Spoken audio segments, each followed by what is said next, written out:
Kali ini gue mau membahas tentang cara menentukan niche konten di tahun 2025. Dan ini berkaitan banget sama skill public speaking kita, yang mana kita kan sudah capek-capek belajar ngomong, udah capek-capek bisa ngomong depan kamera.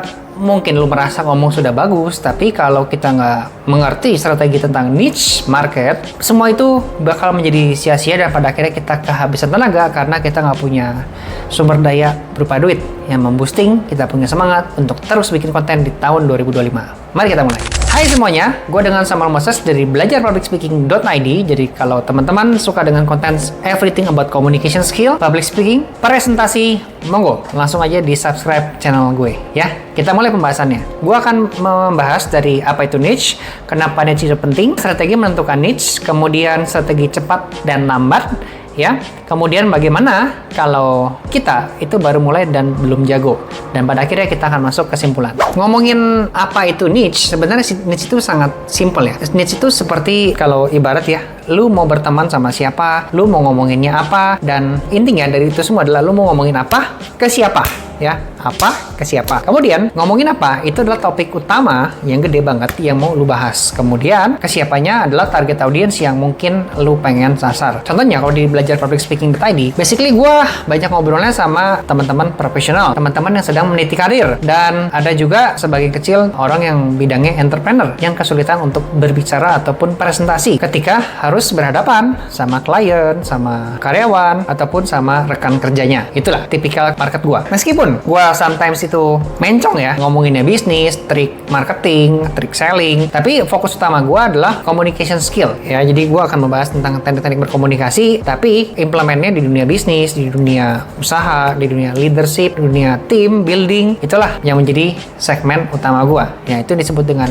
niche market. Kenapa niche itu menjadi penting ya? Karena dengan niche yang jelas, audiens bakal ngerti dan mereka punya motivasi kenapa gue harus berteman sama si Samuel nih, kenapa gue harus mensubscribe channel si Samuel nih. Kemudian kalau kita ngomongnya bukan sama teman kita, anggap aja, tapi ngomongnya sama algoritma YouTube yang kita anggap sebagai teman kita, maka algoritma bisa mencarikan teman atau mungkin penonton yang cocok sama kita punya channel yang mana segmennya lebih terarah. Kalau kita niche ganti-ganti, nanti dia bakal bingung nih, gue harus cari ke siapa ya penonton yang suka sama channelnya si Samuel ini. Biasa kan kita fokus ke topik besar yang kita tuju, kayak Rama Setia ngomongin productivity, kalau gue ngomongin communication skill, evenly nanti agak mencong-mencong, cuman pasti nggak jauh-jauh dari topik communication skill gitu sih. Di bab yang ketiga, gue mau membahas secara cepat ya, gimana kita bisa menentukan niche market kita dan kita tuh nggak salah pilih jalur, dan pastinya kita bisa menekuni ini sampai kalau bisa selamanya sih, nggak ganti-ganti ya. So,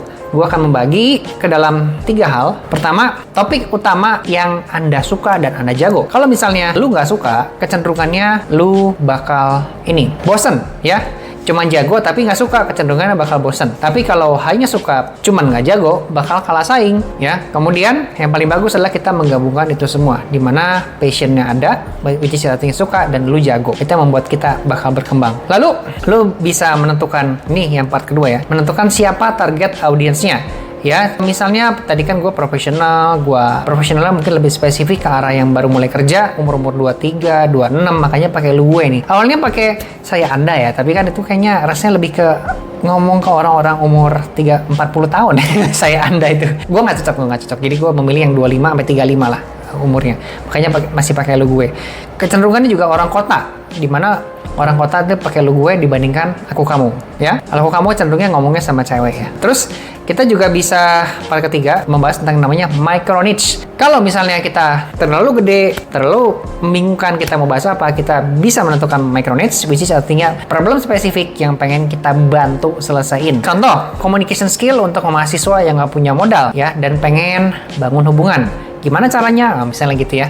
Communication skill untuk para profesional yang baru mulai kerja. Oke? Nanti kita bahas kasus-kasusnya tuh. Pemula atau profesional yang mau bikin report sama pimpinan, pemula atau profesional yang mau ngomong sama atasan, caranya gimana? Karena kita sudah punya micro spesifik. Dan hari ini kalau lo nggak punya ide, yang penting punya topik spesifiknya, lo bisa brainstorming bareng ChatGPT ya. Sekarang gue mau bahas di part keempat, ngomongin strategi cepat atau mau lambat nih, lo mau pakainya. Kalau strategi cepat, ada bagusnya lo fokus ke satu topik dan terbaik di bidang tersebut. Itu membuat orang lebih punya motivasi kenapa gue harus mensubscribe dan berhubungan sama channel tersebut. Kalau lo mau lambat, konten banyak banyak topik, tapi tujuannya membangun personal brand yang kuat. Cuman ini butuh waktu yang lama banget. Which is ya, kalau gue ini ambil jalur yang lambat ya.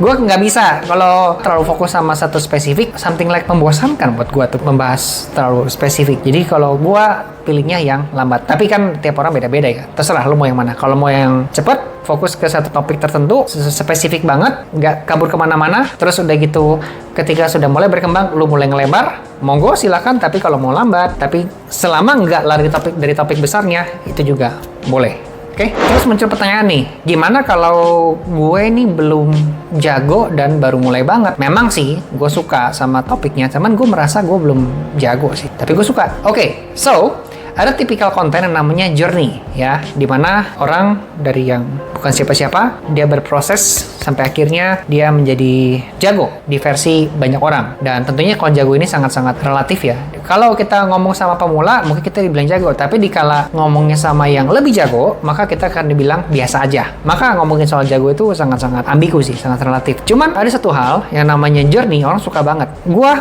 menemukan sampling ya. Konten journey itu seperti kontennya Panji Pragiwaksono.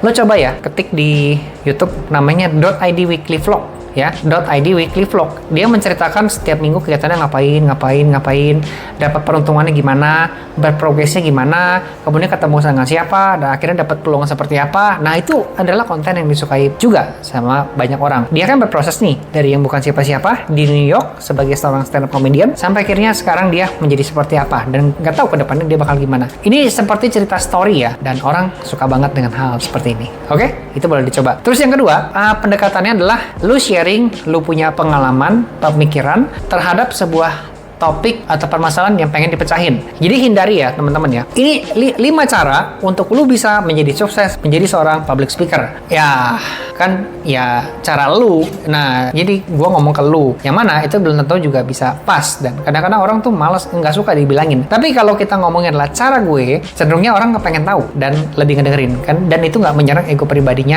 si penonton. Gue akan bilang, guys, ini dia 5 cara gue untuk bisa jadi sukses menjadi seorang public speaker. Lu mau dengerin? Guys, ini dia 5 cara untuk lu bisa sukses menjadi seorang public speaker. Biasanya lebih ditolak. Ya, itu dia.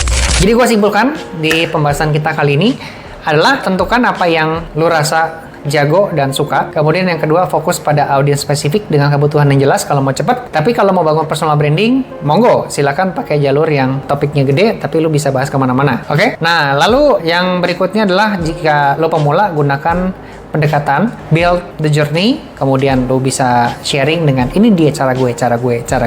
Oke? So, yang penting mulai aja dulu, lakukan apa yang gua sharing di video kali ini, semoga bermanfaat. Jangan lupa untuk subscribe channel belajarpublicspeaking.id.